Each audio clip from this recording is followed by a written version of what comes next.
Welcome to the Real Film Nerds Harvest Horror Fest.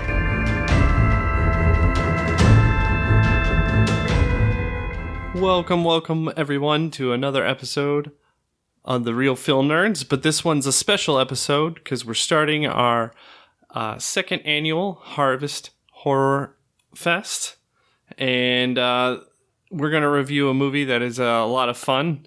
And Matt, do you want to just give us the rundown, or well, actually, let me introduce myself. My name is Mysterious Mike, and with me is my co-host. What is it, Matt? What is your title? It's Alcoholic. Yeah, okay. So Alcoholic Matt, and yeah. So Matt, do you want to talk a little bit about this movie? Or, I really like the tagline of this movie, so I'm just going to read that real quick. Well, but Mike, I have a question, Mike. Okay. What is the Harvest Horror Fest? Oh, yes. And why do we do this in the month of October every year? You're right, Matt. I was skipping over all these things. So, the Harvest Horror Fest is a time to celebrate all the terrible horror movies that I've watched in my life that I, some reason, love. And I really like talking about horror movies, and I go see pretty much every horror movie that comes out. I don't know. I love the genre. And, yeah. So basically, the month of October is a reason for you to torture me by making me watch horrible, awful horror movies that you've already seen in celebration of my birthday. Yes. Although last year's, you made me watch that terrible one. That cuts it down. The Walrus, or no? Oh, what was it? Tusk. Tusk. God, oh it's my so bad. gosh, dude! Tusk was terrible. So I feel like you got your revenge. I got last one of my year, so- revenges, yeah. And this year, I'm screwed up, man. This year, I screwed up. I asked you to pick all the movies, so we'll see how that goes. So this year, yeah, maybe you'll sneak one in. But so far, we're going to talk about a movie here in a second. But I was going to read the tagline. I also wanted to say that this is episode number 137. There we go. I was just going to ask you what episode number we're at. All right. So, Matt, am I all caught up? I don't normally do the intro, so I was a little You're a little flustered? off. Yeah, a little flustered. It's all good, man. I know it's hard. It's hard being the captain of this ship. Next thing, you're going to have to edit the episode too. Yeah, that's the next thing. And run the website and learn how to tweet. Oh, man. I would dread tweeting. Well, because we already know you're a master of the snap dick. Yeah, yes. Big ones, thick ones, juicy ones. Some as big as your head. I need to stop interrupting you. Okay, Mike, go ahead, dude. What for episode 137 of the Real Film Nerds podcast, what are we talking about? Give us the tagline. Come on, man. All right, so we are going to be talking about the movie that has the tagline, "In Space, No One Can Hear You Scream." And of course, this is the movie Alien from 1979. And Matt is going to give us the entire rundown, but we're just excited to review this because it's its 40th year anniversary. So I thought we should watch it in honor of that. Dude, it seriously is like one of the best taglines of a movie, let alone a sci-fi movie, let alone a sci-fi horror movie. It's just perfect. Absolutely perfect. Yeah, no, it's great.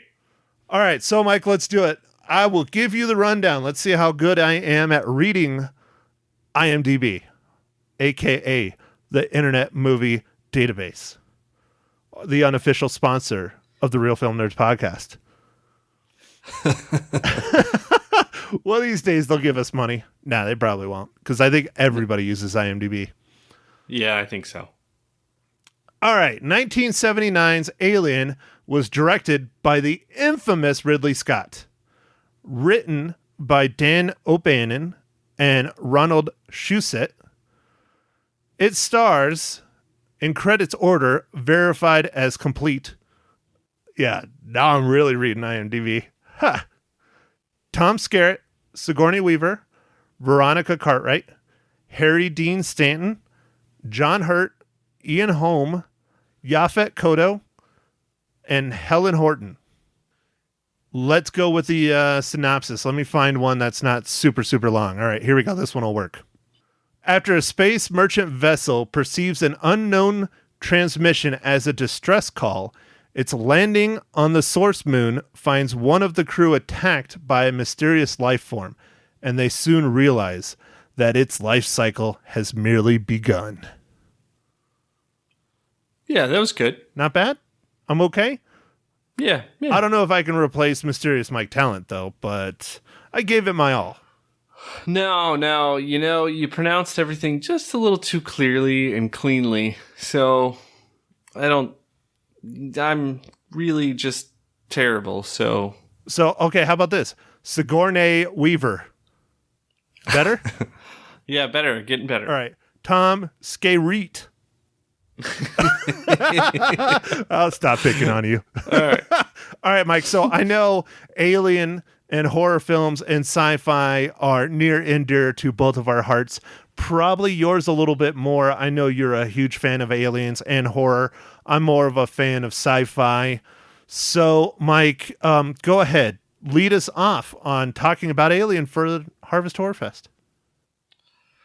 Yeah, so it's hard for me to believe. I guess this is what happens when you get old, that it's like Alien, the 40-year anniversary. Come catch it in theaters on October 13th. And I'm like, oh, that's 40 years.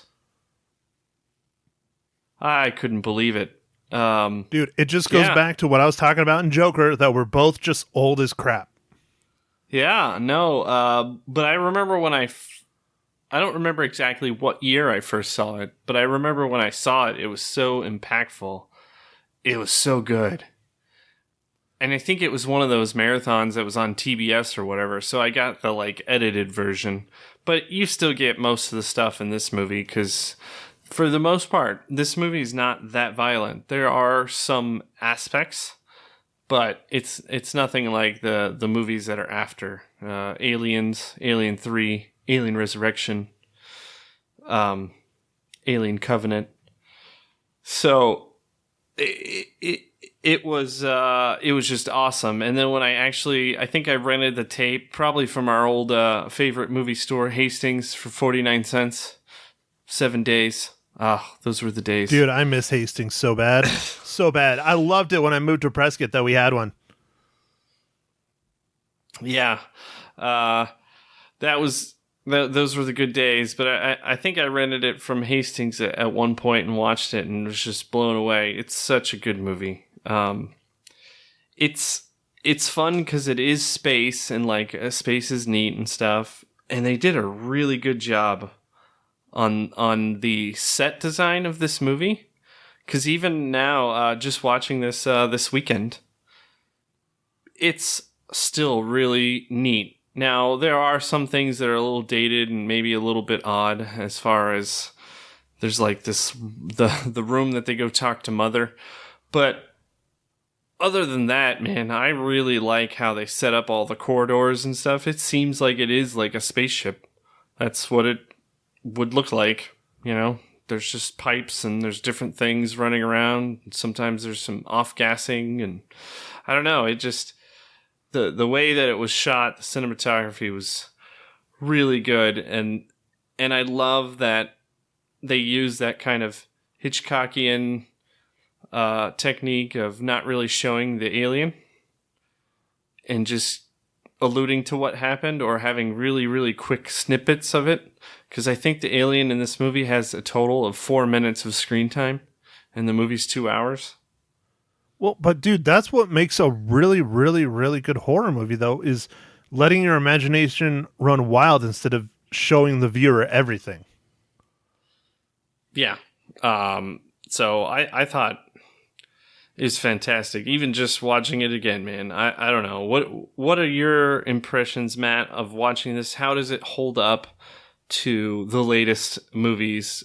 Just watching this, the couple days ago. Well, it is. It's dated. I mean, there's no arguing against that. It was shot in the 70s. You're going to hate me for this, Mike, but it's very reminiscent of the technology that they use in Star Wars. You know, the look and the feel and the lights and the buttons and stuff like that, especially the room with Mother. The room with Mother kind of reminds me, now you might chastise me for this, but it kind of reminds me of the room in The Matrix where they met, what's his name? Not the gatekeeper.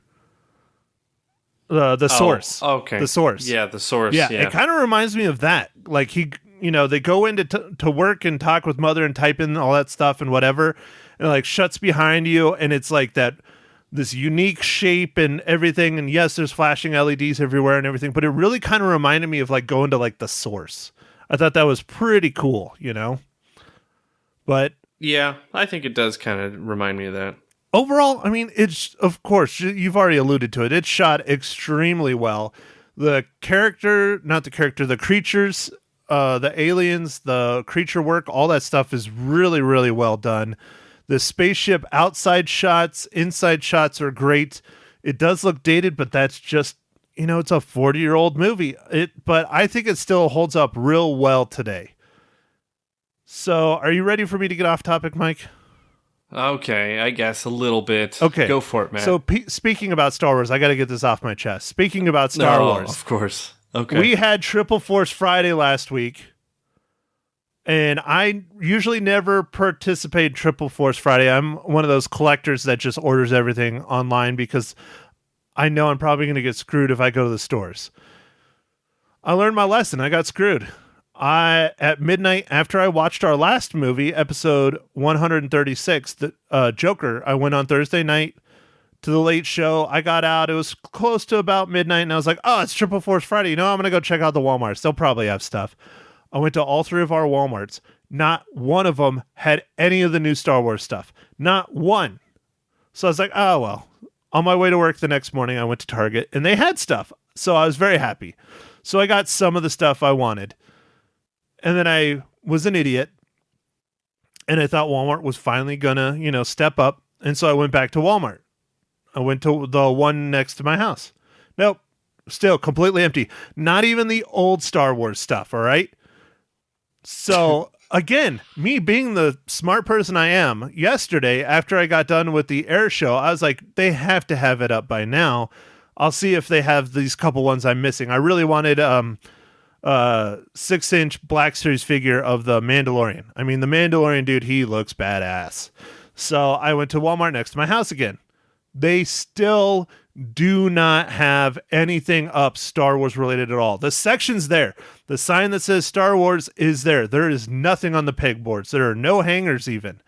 So screw it. I am freaking done with Walmart when it comes to collecting my Star Wars stuff. I am going to Target from here on out. I am thoroughly disappointed with you, Walmart. And I even called them out on Facebook. I even freaking took a post of the empty damn shelves. If you want to see them, find me on Facebook. Go take a look and get angry like I am.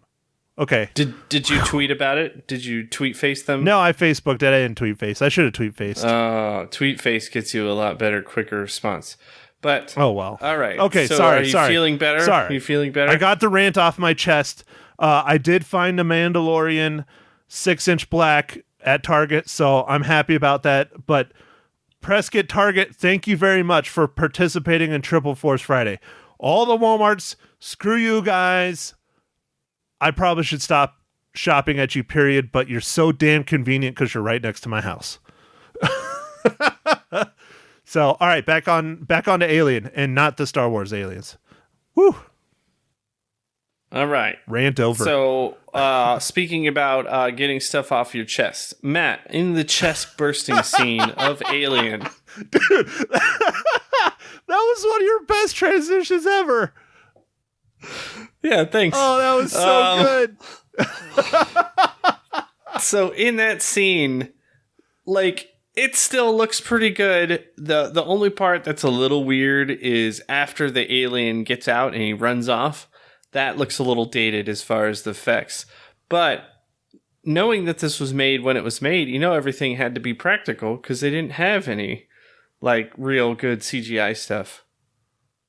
Well, where did he get the top hat and start dancing is my question. That's a different movie, man. Oh, I was wondering why what's his face didn't say, "Oh no, not again." Was that Spaceballs? Yeah, dude, and it's the same actor, and I love that he like looks up and the alien's like dancing and like singing. He's like, "Oh no, not again." I loved it. It was so funny. God, I love Spaceballs. Such a good movie. Anyways.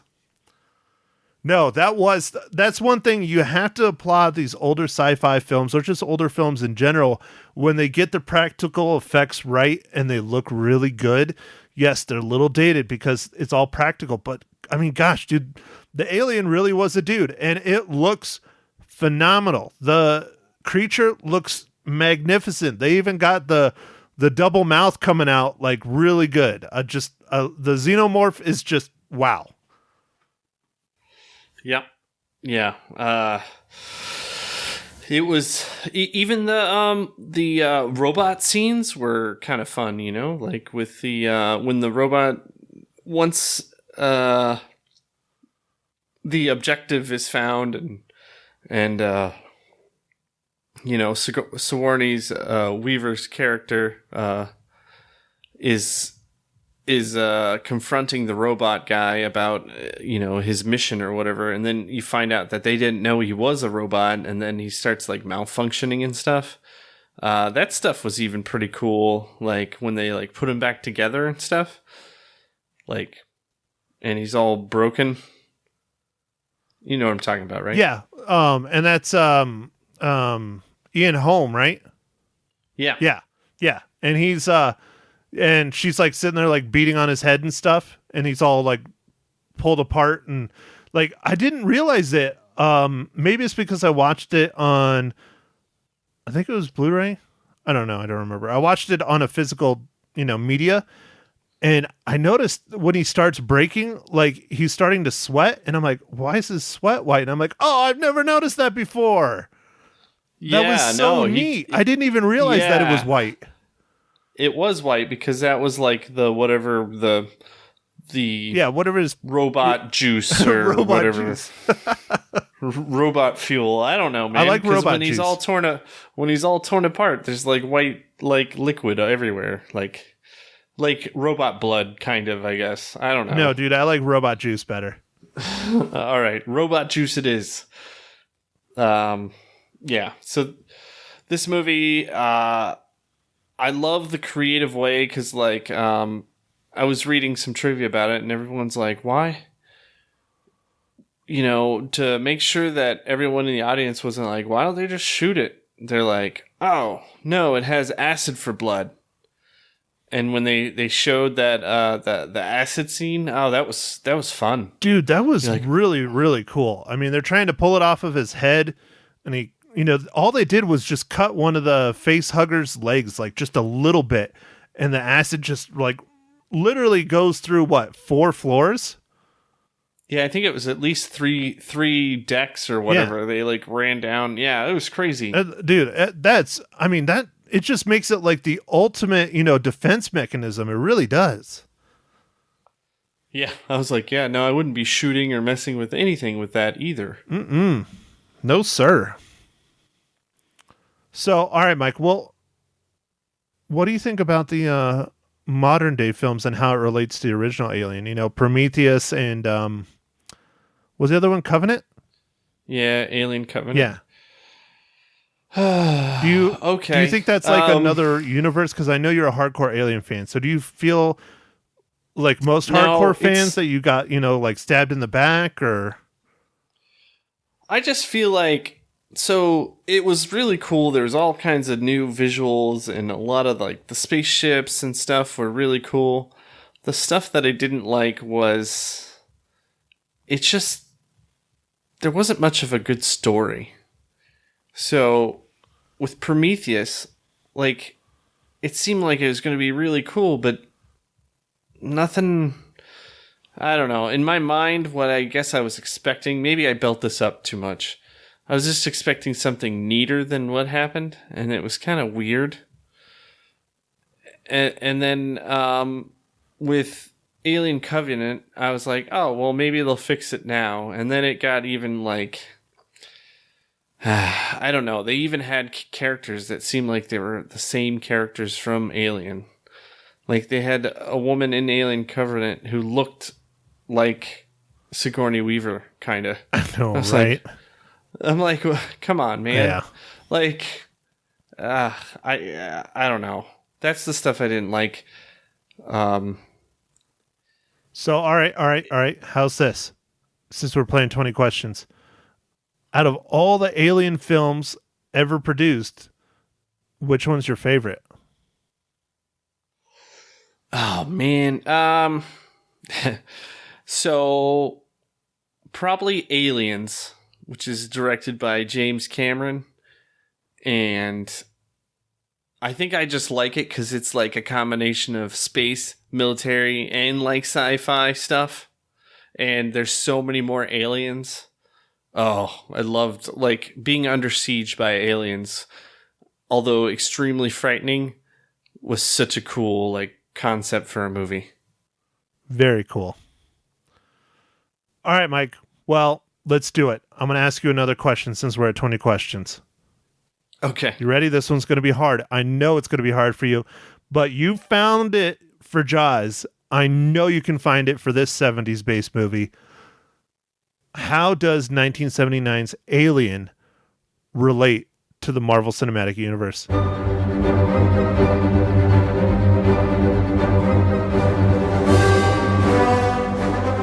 Oof. Man. Yeah. So that's always something that we try and do, and this one was difficult, but I was successful. I was actually surprised, because I kind of got through a lot of stuff and didn't find anything.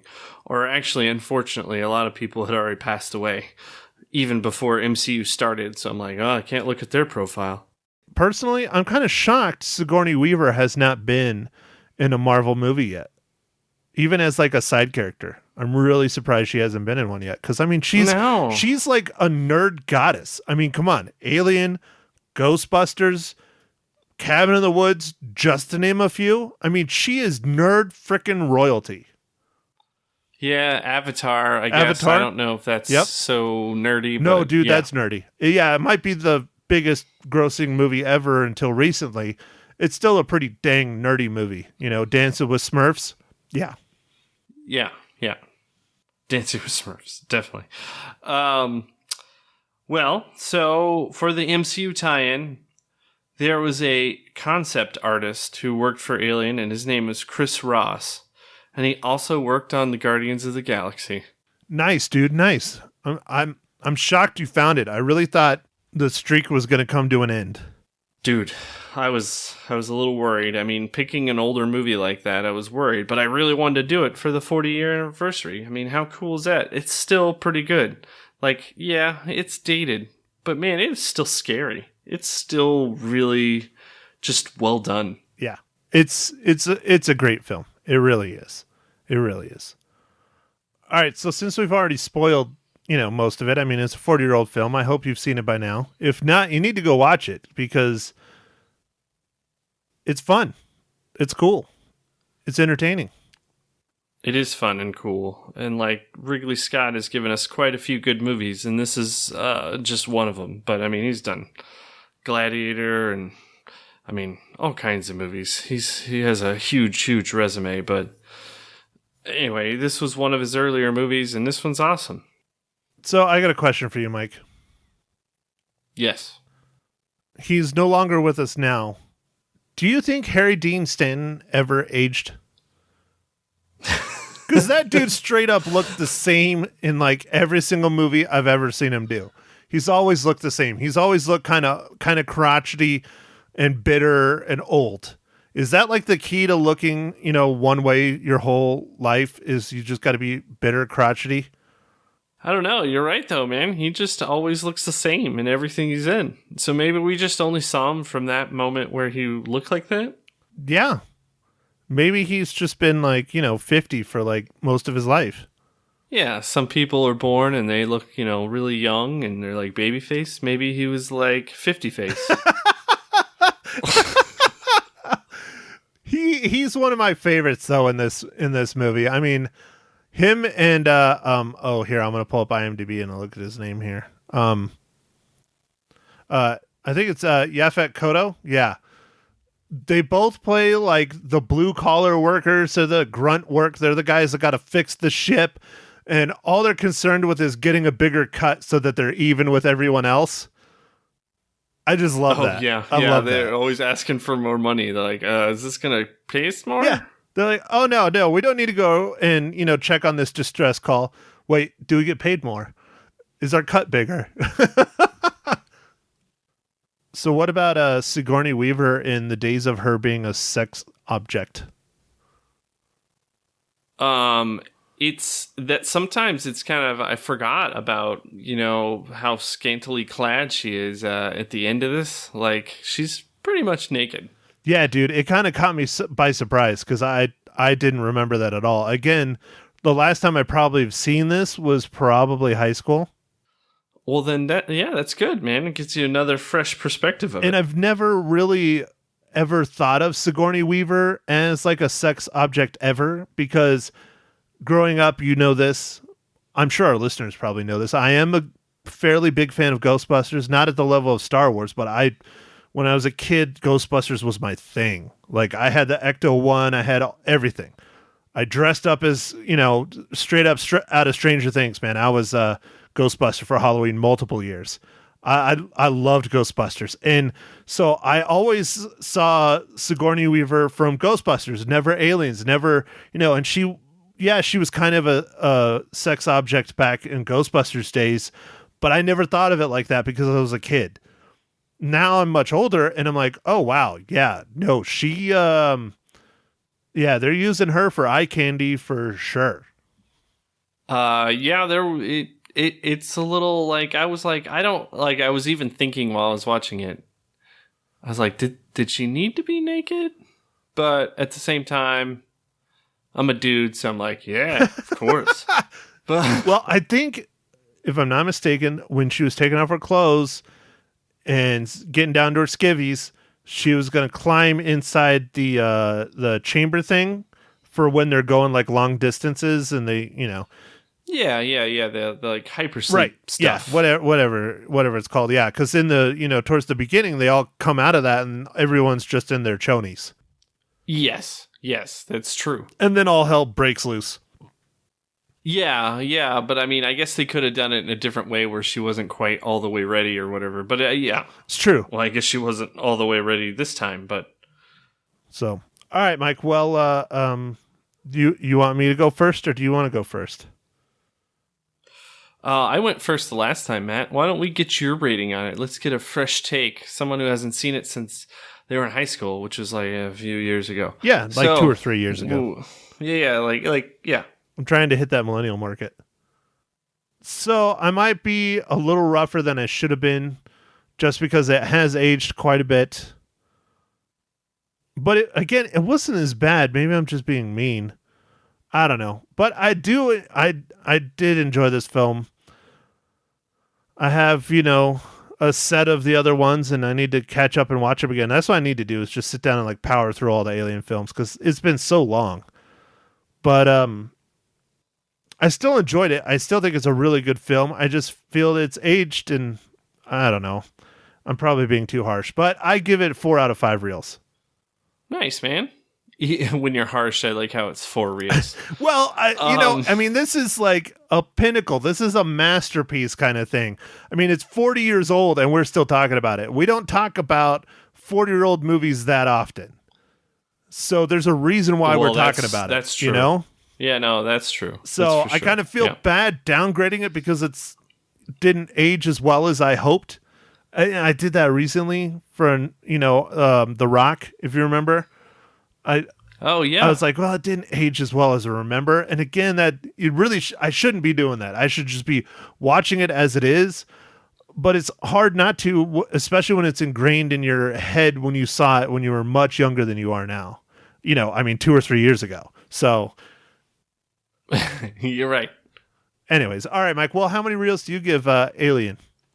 So I'm going to give Alien 4.5 reels out of 5. It is really a well done movie, and it does show its age a little bit because it was made in the 70s. But the story is fantastic. The cinematography is great.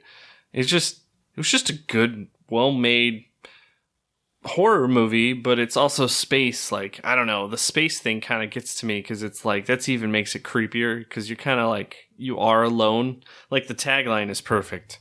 No one can hear you scream in space. Like that's, I don't know whoever came up with that, but man, that was a good one. So Seriously, it's honestly one of the best taglines for a movie. I mean, it embodies this whole film. It really does. yeah, I was like, man, yeah. So I really like that. It has fire, it has all kinds of things. It's a fun, kind of crazy adventure, and I really liked it. Well, all right, Mike. You want to talk about what film we're seeing for next week? Our first one, not our Harvest Horror Fest one. We're keeping that to ourselves. Right. So we are planning to review for next week the latest Will Smith movie, Gemini Man, and I'm looking forward to see if it's some good Ang Lee sci-fiction or science fiction, or if it's just going to be one of the weird Ang Lee movies. I am holding out hopes that Will Smith does a good job. And it's not as bad as that Netflix movie, Bright Star. Is that what it was, Bright Star? No, Bright. Just Bright, yeah. I like that movie. I like the premise of that movie. I don't know. Bright was pretty rough, dude. It was pretty rough. That's fine, man. We don't have to like everything. I like the premise. I like the story. I like the world building. Especially I like the world building. But I don't know, man. It was pretty rough. It was pretty gosh darn rough. Yeah, so like for Ang Lee, like the 2003 Hulk wasn't very good. But then he came back at us with Brokeback Mountain, which was great. Sad, but great movie. And then, he did a couple other movies that I'm not going to talk about. And then he did Life of Pi, which was really good and just crazy visuals, awesome. And then he did this movie called Billy Lynn's Long Halftime Walk. I watched that. It was terrible. So, I think he's on. This should be a good one. It's the rotation of the good Ang Lee movie then. Yeah, it should be. Yeah, because it's like every other one kind of thing. Well, I mean, the plot of it is fascinating. Everybody loves a good Hitman movie. And it's interesting that it's a Hitman versus a younger clone of himself. Yeah, no, it seems like it should be cool. I guess it's just going to be how the story is. Right, Matt? Like you always harp on. It's always the story. Yeah, the story is, one of the biggest factors of a film for me. The visuals might be great. The acting might be great. But if the story's shit, the movie's shit. I'm sorry. Yep, I agree. All right, Mike. Well, you got anything else?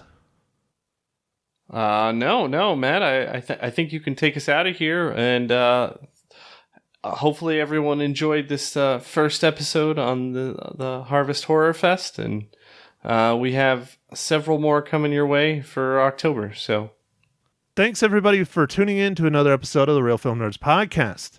Make sure and subscribe, rate us on iTunes, tell your friends, or don't tell your friends. I don't know. We're trying to get word out there as always. So if you do us a favor, tell your friends, leave us a review on iTunes. That helps a lot. Or Apple Podcasts, I think is what they call it now. Yes. Going with that. Yes. I don't know. I'm not an Apple people. So do all that. Next week, Gemini Man. And if we can, we're going to continue the Harvest Horror Fest. I'm sure we can. We just might be a little more tired than usual. Thanks everybody for listening. And we will chat at you next week. Thank you for listening to The Real Film Nerds. Now, don't forget to follow us on Facebook, Twitter, and Instagram at Real Film Nerds. Now, go out and catch a movie.